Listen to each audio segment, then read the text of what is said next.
firm whose mission is to create, model, and share a locally self-reliant economy that works for the benefit of all life. The goal of this podcast is to highlight the leaders who are taking a regenerative, bioregional, democratic, transparent, and whole systems approach to using business as a force for good. I'm so pleased that we are joined by Bren Smith, the Executive Director of GreenWave and owner of Thimble Island Ocean Farm, a lifelong commercial fisherman. And he was recently a presenter at the most recent Pioneers Conference in October 2016 in the Bay Area. An amazing visionary for how we might work with ocean ecosystems to meet our needs for human nutrients. He describes how aquaculture is currently the worst brand name in the grocery store and how we can reimagine a new economy around 3D ocean farms working as engines to breathe life back into our oceans, even planting them as active catalysts for regeneration in our ocean conservation zones and marine protected areas. Bren described to me how sometimes he feels like his model has more in common with solar economies on Navajo reservations in the United States rather than the more conventional ocean conservation ethos, one where even if we were to conserve our oceans as they stand today, we would be left with dying oceans on a dying planet. Countering that, Bren's vision of how to model 3D ocean farmers building ecosystems where they're providing buffers for storm protection, food for urban populations, and creating beautiful lifestyles.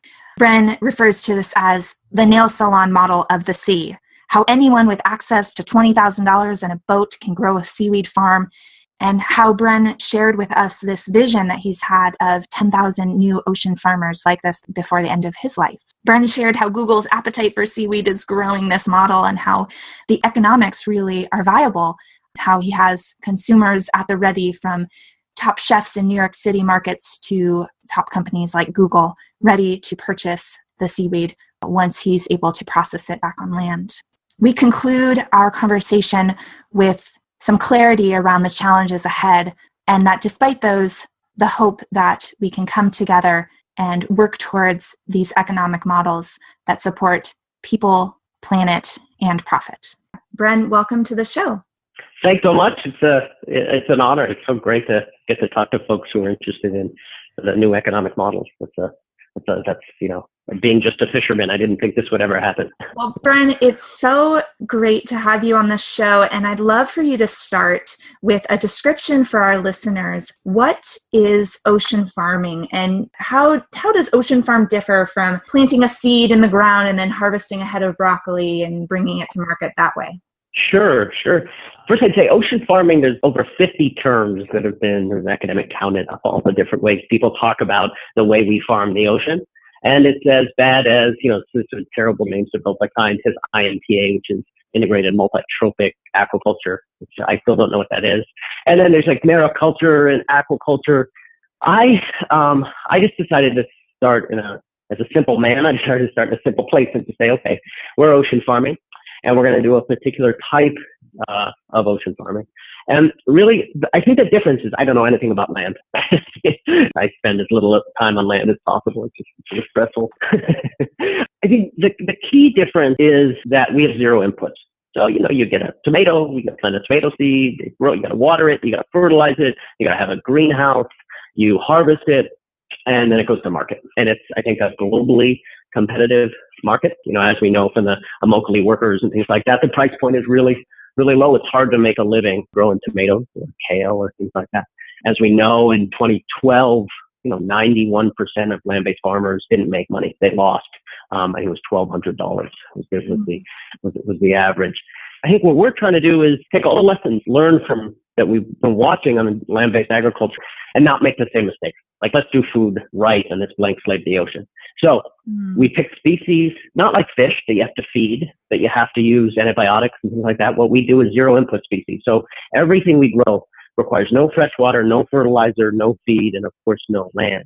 And the key there is not only the environmental benefit, but also in the era of a new climate economy, as water prices go up, feed, fertilizer prices, energy prices go up, zero input food is going to be the most affordable food to grow and the most affordable food to eat. We're going to be eating zero input food. There's no question. I mean, the question for us is it going to be economically viable long term, and is it going to be delicious climate cuisine, or is it going to be like being force-fed, cod liver oil? So, Bren, you were just recently in Korea, correct? Or with a large conference. Could you talk about some of your observations there at that conference around sort of the state of other people pursuing this type of endeavor, and maybe are they doing it economically? And it was really interesting. It was the first gathering of 40 people from around the world who do polyculture in the ocean. And there were people who do salmon with seaweed and shellfish. There are people that just do, different kinds of seaweed. People that just do shellfish. And really, how do you take a piece of ocean and grow as many species as possible and make it economically viable? So I went there to learn so much, and I did. It was a very dorky crowd. We were all pulling up diagrams of our farms and talking about different anchor systems. It was really nitty gritty, which was amazing. What was surprising to me is that on the polyculture front, there is not one example out there of a profitable polyculture farm. They are all science-based farms run by grants. And as soon as the grants have run out, then the fishermen or whoever's working the farms have dropped out because quite honestly, the main thing is they're growing these things and there aren't strong markets to sell them at a price point that makes it profitable. So that was shocking, I think, to me. And we're ahead of the curve on that because we actually have a profitable model and we're sort of functioning. And suddenly we became the example of, God, that you can scale this stuff. Like it works in the real world. It's not just great with science papers. Of course, the Asian societies have been doing this for 1,000 years. They've been doing seaweed and just incredible at it, really at scale. I mean, it's just stunning to see, thousands and thousands of acres of seaweed farms. It is still monoculture. And the other thing is, their labor costs have been so low, and it has such a long tradition that the way they farm is really, really sort of labor intensive. So a hatchery, they'll have 300 workers there weaving seaweed into the line, something that we're able to do literally in a couple hours. What's happened, I think, is we're looking more like India in terms of ocean farming, where we have no tradition of it here, and we're going to hop over that industrial revolution that India largely jumped over and go right into a different economy, like a cell phone economy. Now, there are a lot of problems with India analysis, but just it's sort of a large-scale conceptual thing. So we're a bit ahead of the curve. We have a ton to learn, but their systems are very expensive. Our system is extremely cheap, and that's been the secret of replication. I mean, anybody with 20 acres in a boat, $20,000 can start their own farm, be farming the first year. This is the nail salon model of the sea, and that's what you need, both so that this replicates, and so average people, regular folks like me, can get into this and start their own farms. You don't have to be a Google or an Amazon to plant strain. So compared to this model of high labor, maybe centralized in one or two factories, your vision is more of a regionally replicable model with plenty of labor, but maybe more distributed across many different smaller scale enterprises along our coastlines? Yeah, I mean, so a couple thoughts there. One is, I care. Like one of my slogans is, there aren't going to be any jobs or food on a dead planet. I'm not an environmentalist. I believe in restoring and protecting ecosystems because it allows me to spend my life supporting my family on the ocean, right? So the jobs piece is key. The question on the jobs piece is, and for sustainability in general, is what's the sweet spot in terms of, if I do everything physically on my boat, which I did for way too long, my body is destroyed. I mean, I'm like I crawl out of bed like a lobster or crab in the morning. It's I'm blind in one half eye. Like, what's the sweet spot of sort of of automation on my boat to save my body? And then in the plants, anywhere where there's carpal tunnels, we probably want to automate that piece, right? So we want to create lots of jobs, but then I think the key is we don't want a vertical infrastructure. We don't want, a CEO, a company, that's owning all these farms, that owns the factories and then owns the market. We want distributed. We want what we think of as a GreenWave reef, which is network productions of 25 to 50 farms in an area, a seafood hub and hatchery placed in a struggling low-income community, a ring of big institutional buyers, the Googles, the universities, stuff like that, and then a ring of entrepreneurs doing value-added products, the kelp turkeys, the biofuels, the fertilizers, and then you take that GreenWave reef and you replicate it every 200 miles. And to me, that's a form of distributed productions, distributed ownership. I mean, As a farmer and a fisherman, I don't want to work for anybody. The last thing, I will spend my life losing money just so I don't have a boss, right? And they call it a sticky profession. You need agency. And in the new economy, and those of us that are thinking about what are new models of ownership and incentives to move people into these new industry, it really is agency. It's the ability to own your own business while addressing some of the biggest economic and environmental challenges of our time. I think the old economy has an agency deficiency, and we're really hoping to fix that. The other piece here I'll just say is the trouble aquaculture had was it industrialized right away in the 80s and 90s. I used to work on the big salmon farm, and it tried to grow around existing tastes. So it grew salmon and tunas and things like that, what people wanted to eat. Well, that was stupid, because what we need to grow, like that palate came around an industrial fishery. And then we just decided to farm it without asking the questions, are these the right species to farm in the economic front and on the like nutritional? So instead we asked the oceans, okay, what does it make sense to grow? And then structure around that. And that's why we move all the way to the other end to grow zero input species, just shellfish and seaweeds, and have it be a structure of the farm so we don't have a lot of infrastructure, because we don't have to fight gravity underwater in any meaningful way. So let's use that and come at this problem the other way. So I think the polyculture community is still obsessed with, okay, how do we embed some seaweed into a salmon farm to make a salmon farm better? Well, that's not economically viable, and it still remains tethered to fish. And maybe we'll get to fish.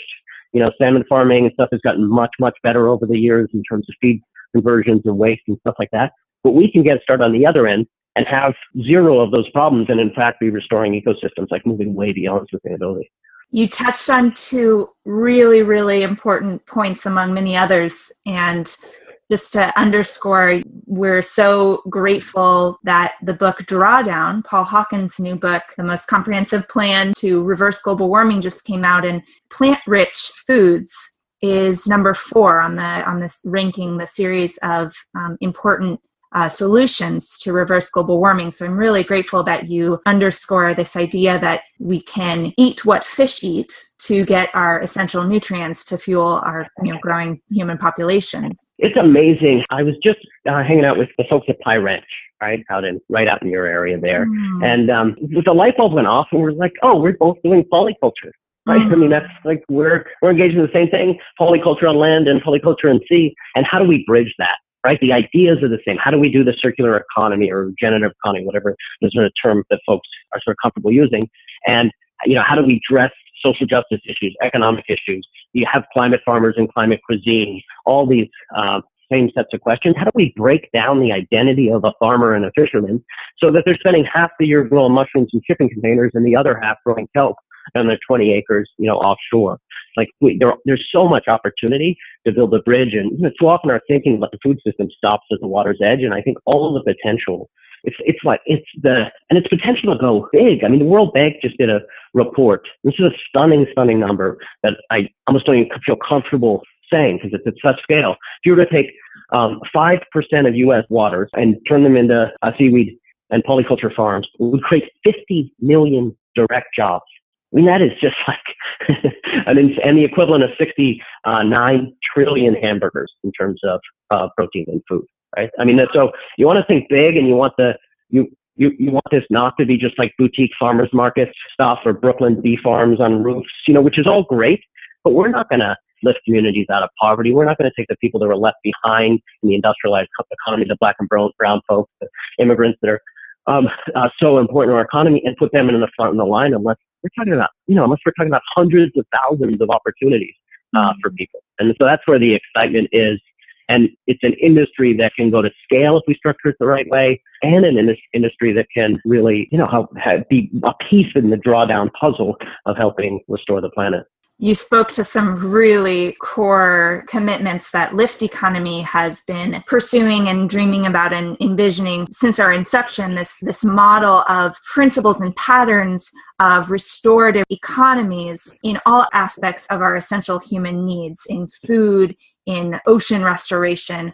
The principles are the same, whether you're a land-based farmer or an ocean farmer. And I appreciate you even describing a vision of a job that potentially one could weave in both, because I think that really does speak to the holistic elements of your vision. I want to ask about one specific element that I think is really critical to this, and that is you've made a commitment to partnering with, to launching your nonprofit GreenWave. And part of that, I think, has to do with being able to open source the model to some extent. Can you talk a little bit about this open source philosophy of yours? Sure. So, I experiment with the farming for like 15 years. And just real quick, let me draw a picture for folks, because it's, there's nothing much to see out there when you go out, and it's hard for people to picture it. So sort of just picture an underwater garden where you've got sort of hurricane-proof anchors on the edges of the farm, up to buoys on the surface, and then just strung across those buoys horizontal. Below, we have ropes. And it's just a simple scaffolding system made out of rope. And from there, we grow our kelp vertically downwards. We grow our mussels and scallops and lanternettes and mussel socks. And then below that on the seafloor, we have our oyster cages and then clams down in the mud. The key is it's vertical, so we have extremely small footprints, but can grow a huge amount of food in small areas. And it's just so cheap to build, right? And that goes to the open source question. Did this for a bunch of years, and then I decided, well, my goal isn't to become, quite honestly, a huge company owner, a CEO of something. It's much more, I want to die on my boat one day with 10,000 new ocean farmers out there along our coast. That sort of is my what drives me. And so decided to take my model and open source it and created GreenWave. And GreenWave is a nonprofit, which does three things. One, it trains a new generation of ocean farmers. Two, it does a policy required to make sure our seas are protected and the ocean planning happens the right way. And three, the R&D to stay ahead of the climate curve. What species should be growing? How do we do mobile hatcheries and mobile processing centers, things like that. And the training program, a farmer gets a couple things. They get small grants if it's needs-based. They get free seed for 2 years. They get our support for 2 years. So they can just call us up and we go to the farms and help them. They come to us. And it's a 2-year program. And then they get like cold weather gear from Patagonia, who's been an incredible supporter and sponsor of ours. And then the last thing is we guarantee to purchase 80% of what they grow for 3 to 5 years. And that's been the secret, right? Where people can come in, they can build a farm for $20,000 and they can know whatever they grow, they can sell. And that's been sort of the game changer. And just to clarify, the structural ecosystem, I have my farm, Thimble Island Ocean Farm, that, allows me to live my life the way I want to and stay happy and not do conference calls all the time. And then we've got GreenWave, which is the nonprofit, and then Sea Green Farms is sort of the ambitious, larger for-profit. GreenWave, like I said, does training, policy, and R&D. Sea Green does the capital-intensive infrastructure, processing plants, stuff like that, and market development. The weakness of my model is that it's cheap to do stuff out in the ocean because you don't have to feed and you don't have to fight gravity. When you hit land, stuff's expensive, right? It gets more like land-based farming. And so we have those two entities sitting side by side. And the question for us always is, what part of this ecosystem is for-profit? What part of it is non-profit? What part of it is break-even? It's not either or. I think many of our folks in our investment community and our non-profit community, it's almost too ideological, like you have to do one or the other. No, we need a complex approach, all hands on deck, and knowing what kind of money when to build something from the ground up and to make sure it's profitable. I think that's what we've been trying to do. The replicability, the open source thing, I think has created a bit of a tidal wave. I didn't know any of this was going to happen, and it's sort of a challenge now because we're so low in capacity on the nonprofit side, is that we have requests to start farms in every coastal state in North America and 20 countries around the world. And our farmers are Iraq vets, they're indigenous folks, they're Latinos, they're 11th generation fishermen, they're lobstermen, and they're land-based farmers. We have a flood of young land-based farmers that can't afford land. They've been stuck on sort of a neo-feudal system, working on other people's lands. They can't afford buildings, all that sort of stuff. They come to us, and this is cheap and easy.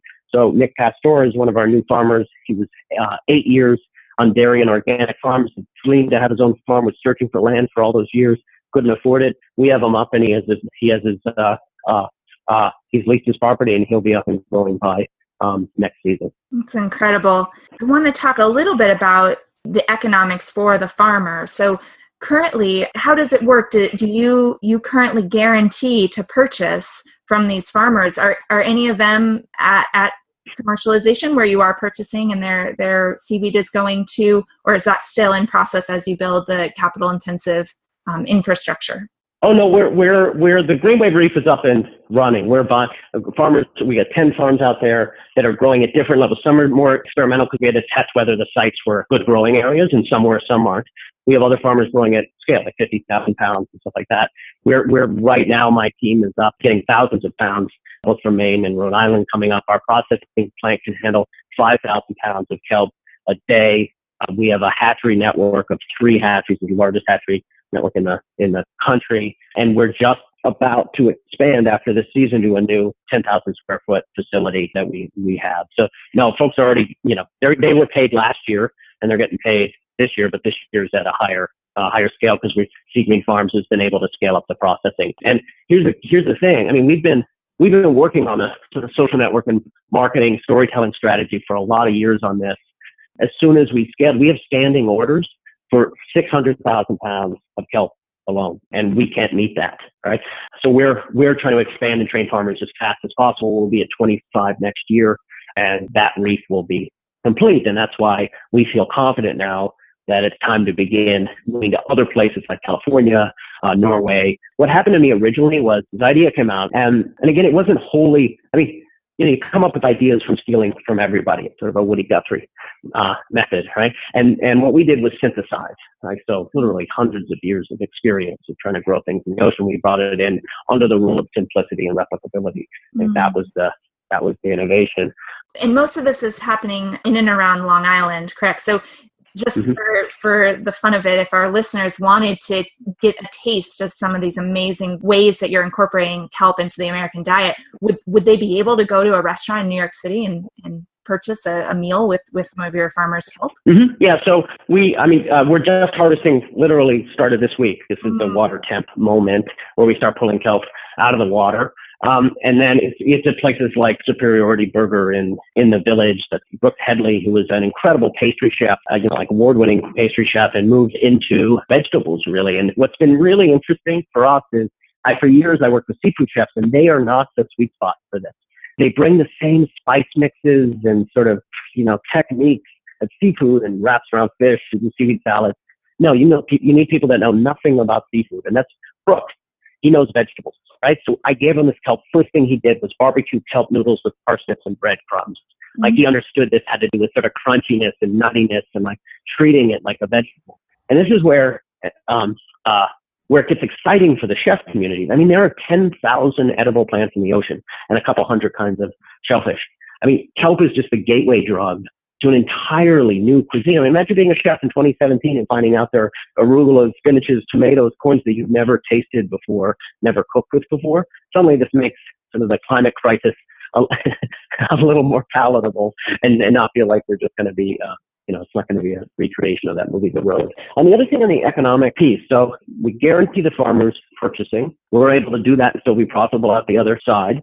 And we set rates based on my experience as a farmer of how much you can make per acre. And it comes to just, about the same profitability of kale, right? And a lot of kale farms, it's around, $40,000 per acre. We're like $37 per acre, excluding the labor cost for the farmer, right? So that's not in there. So you scale that up and it makes it very viable. You can actually make a living doing that. And again, that's really important. The other thing is there can be multiple income streams on a farm, if you can an individual farm. So it can be in quadrants. You can sell food in one quarter as profits. You can do, of course, the ecotourism. I mean, our farms are community spaces where people, because anybody can boat, swim, and fish on the farm.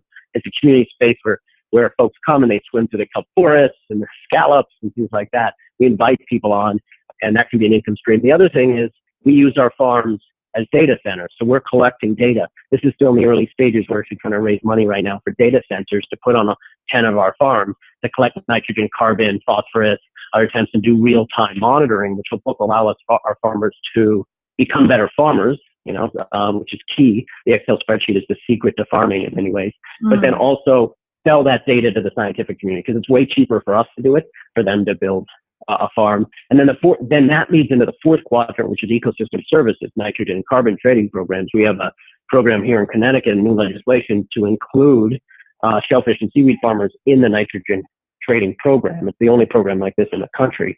We know that a 20-acre farm right now under current trading, rates for carbon and nitrogen can make $12,000 in carbon and nitrogen credits. Those are World Bank numbers.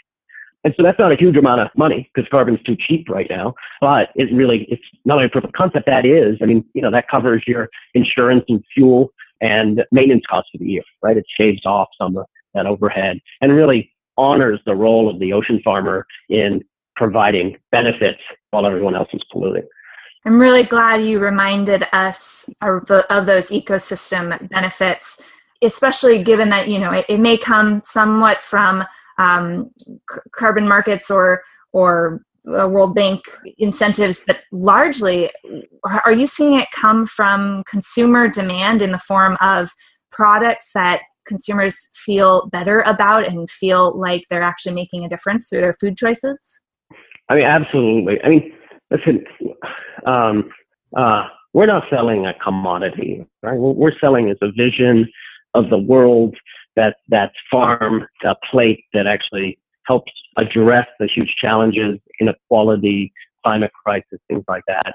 And it's something it's a dinner plate we can gather around to build an alternative, right? While everybody else sort of sinks our ship and turns America around, there's those that we can all come together and actually build the future. So we can show it like this is concrete and real. And this is really important to me. Like a lot of, say, the progressive new economy movement, great ideas, but very little actually on the ground, practical, scalable things that we can point to. That's no one's fault, but it's time to get concrete in a serious way because the challenges we face are significant. For the consumer, look how, it's just a straight shot. We soak up 5 times more carbon than land-based plants. New Yorker called our farm the culinary equivalent of the electric car. We filter nitrogen out of the water column, nitrogen from over-fertilizations that causes spreading dead zones. We function as artificial reef systems. So the best fishing in the entire area is on my farm. My farm gets surrounded by gill nets by commercial fishermen and recreational fishers come in. And then lastly is storm surge protection. So on the East Coast, there were trillions of oysters on our coast, and they actually slowed down storm surges. There's lots of evidence of this, collected over the years. Well, we're creating these structures, which just, it's not a lot now because we don't have a lot of farms, but we're creating these structures which can protect coastal communities. So, Bren, I had the incredible privilege and opportunity, thanks to GreenWave, to be connected with our local California advocate and aspiring 3D ocean farmer, Dan Marquez, who lives in Santa Barbara. Could you talk a little bit about your relationship with Dan and the work that he's done with GreenWave in Long Island, but also the aspirations around the model he's seeking to build here in Santa Barbara? Absolutely. Dan is our sort of working class genius on the East Coast. I think Dan is fulfills my dream of fading away, not being central to this, and I can go return my farm while people like Dan innovate.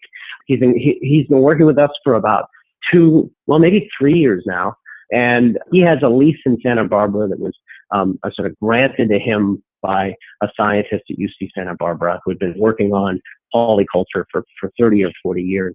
And so Dan's going to set up a farm there. And it's going to be the first polyculture farm and the first commercial seaweed farm. And so he came out here, he visited our farm, we've been working with him. He came out and helped build and really redesigned our hatchery system. He brought so much of his own talent and genius to improving the way we grow in our hatcheries. And so, and he's a great story. Half indigenous, half Latino. I think he's 5th generation. He talks about his family reunions, and they have to stop counting at 750 people. He's dug in deep in that community. And and his wife is just an incredible social entrepreneur, really trying to figure out, okay, how do you do the value-added product? So they're just a great team. He's on our board, and we're just really excited to work with him. Right now, he's going through the permitting process, which is going to be a complicated process, which is good in that we want to do this the right way, right? We want ocean planning, spatial planning to be careful. We want buy-in from all sorts of different stakeholders, and that's what we did out the East Coast, and we need to do it right on the West Coast as well. I think on a policy front, what always is front and center on my mind is make sure we don't put the barriers of entry high and not put them on the farmer. So like if it costs $100,000 to put in a farm because of the permitting requirements, then that's only large scale companies will be able to do that. We need to have that low to non-existent. That's all in Connecticut here and Rhode Island, some other places. That's all taken care of by the state or by universities. So Dan needs to do a site plan, an environmental impact assessment plan. And UC Santa Barbara and all these different people can help with that and do that really the right way. So we're protecting eelgrasses and achieving the goals. But that cost has to be low. So there's those kinds of questions and challenges that we want to think through and do right in California. I think as we build a GreenWave reef in each area, it's going to look different. It needs to be a different strategy and really sort of designed around local needs.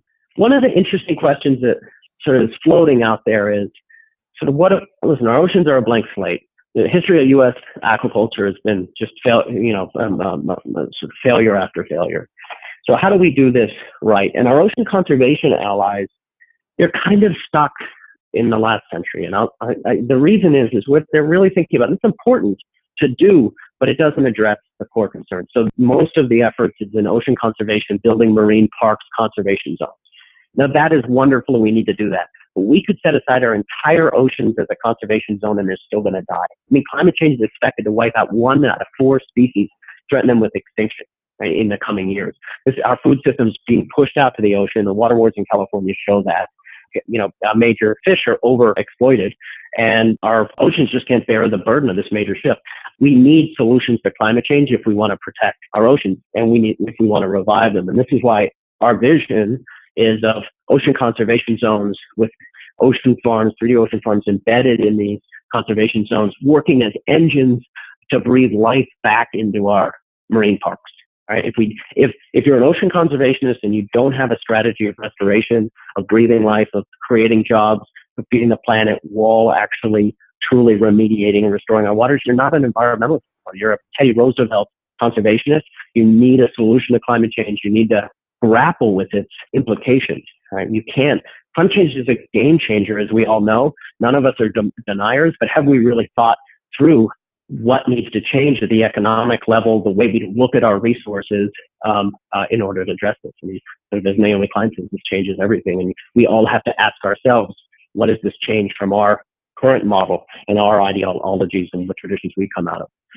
I think this vision of small, decentralized, grassroots social enterprises and economies as a catalyst for conservation, not just conservation, but regeneration that you hold and you at GreenWave and all of your allies and partners is really the critical nutrients that I think a lot of people are yearning for and craving. So I'm so appreciative of your leadership in holding that line and holding us to that standard. And there's actually, to your point about the challenges in California, I also, when I was down visiting Dan, had the opportunity to meet with some aspiring farmers in San Diego that are actually working within public partnerships that agencies are actually looking to help support some of those costly permitting. And so I think I am so grateful for the leadership at GreenWave that has made these pathways possible for so many entrepreneurs to now keep pushing forward and persisting even with the challenges. So I'm excited to keep the collaboration with you and keep seeing what's emerging in California.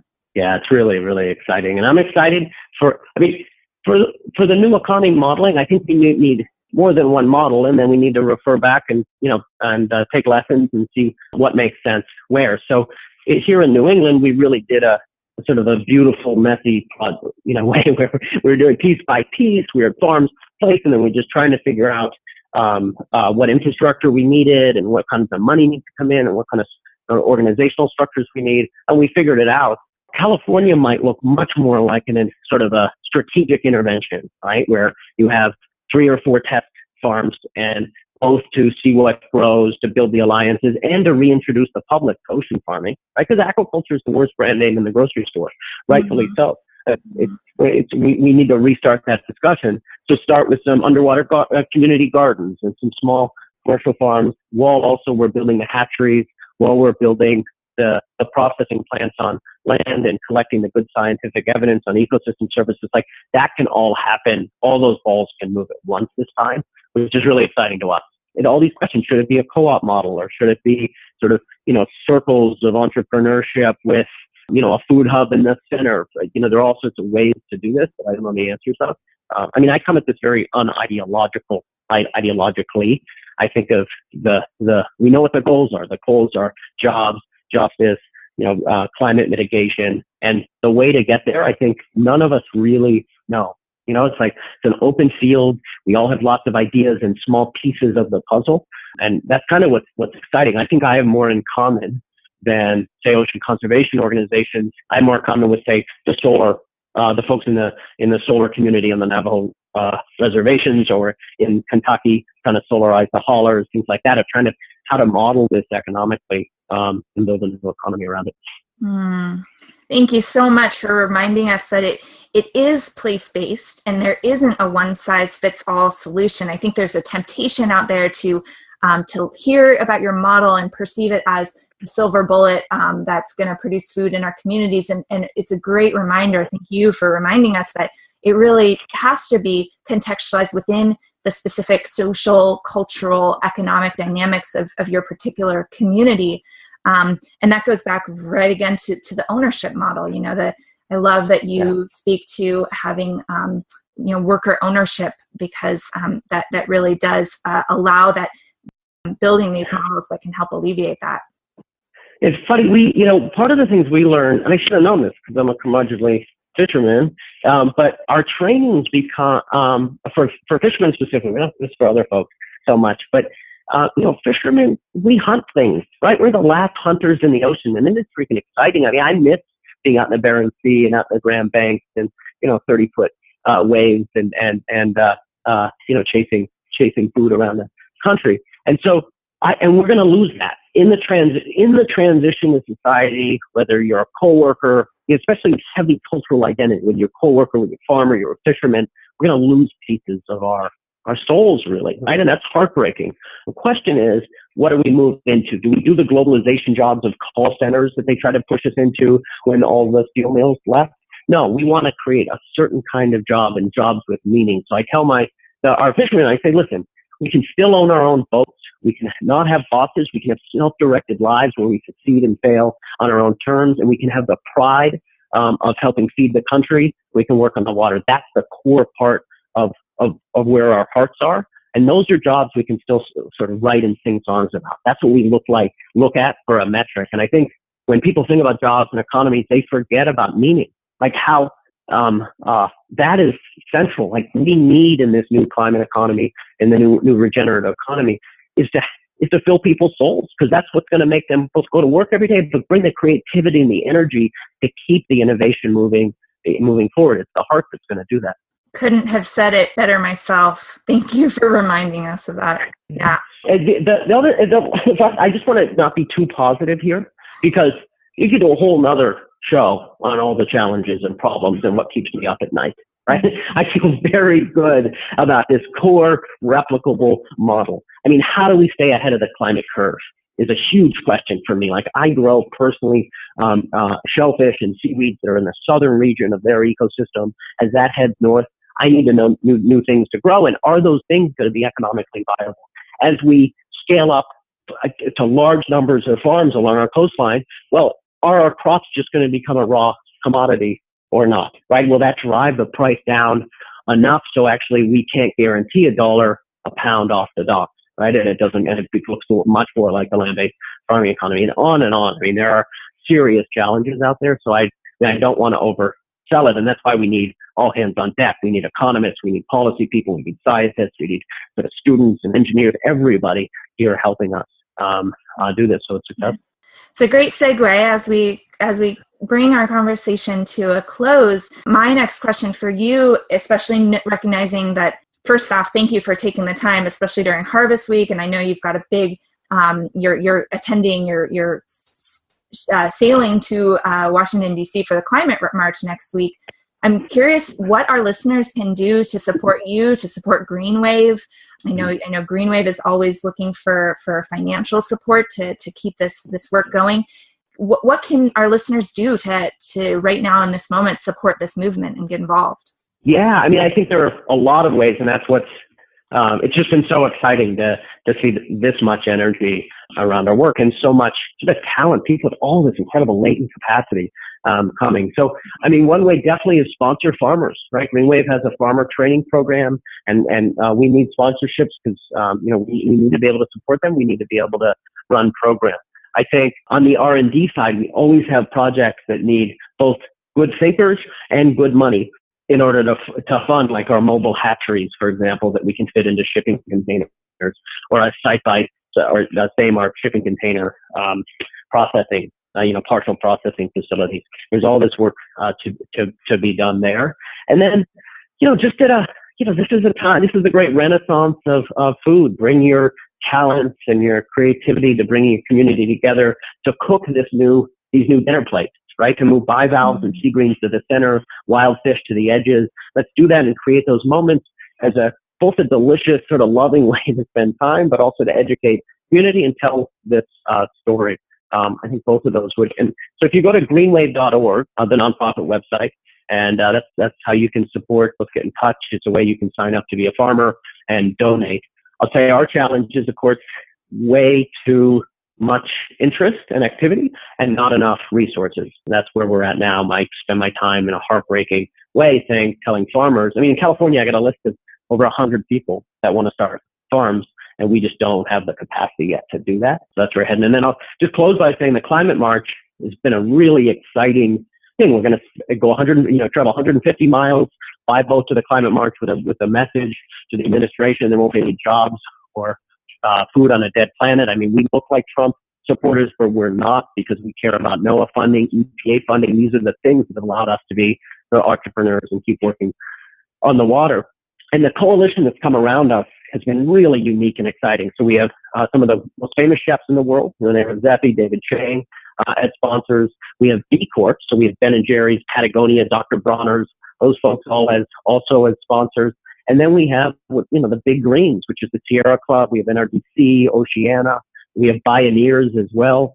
And that mix of folks, I think, is a really unique group to send us as fishermen and farmers to the march, to send a message that we care about jobs. We want to create new opportunities, and we need to protect our planet. So if people want to support that, they would go to GoFundMe, right, and search for Climate March by Sea. If they can't make it there to the Climate March themselves, they can definitely support you to bringing this message there on their behalf. Absolutely, yes. GoFundMe, and you search for March by Sea. And you can follow us. We'll be on social media during the trip. It'll be hashtag March by Sea. We'll be on Instagram, Facebook, and places like that, and people donate. We've had some great beer donations, so it's definitely to get rowdy. I mean, after all this, we're just fishermen. It's not a G-rated trip at all. Well, great, Bren. Before I let you go, if there's any last thoughts or remarks you'd like to leave our listeners with, we're just so grateful here at Lift for the beautiful vision that you hold of an economic system that really can restore and regenerate not just our ecosystems, but also our social fabric of people really recognizing and treasuring each piece of food they put in their mouth and all the resources that went into creating that food, and going back to communities that have been disenfranchised or marginalized from the economic system and having them take the lead. Really appreciate the way you emphasize the need for Indigenous perspectives in leading this economy. And yeah, just so grateful. I'd love to hear your closing thoughts on all of that. Yeah, I mean, first of all, thanks so much to Lift Economy. You all have been incredible advisors. I mean, I am, at the end of the day, I haven't taken a math class since I was dropped out of high school when I was 14. It is the investor space is very complicated. You guys have just been incredible advisors, and I don't think you actually know how important that's been to us as we wade into those scary waters. I just close by saying this is the opportunity here is really to do ag and food right this time, right? Take the lessons of industrial agriculture, take the lessons of industrial aquaculture, not make the same mistakes. Our oceans are these incredible blank slates.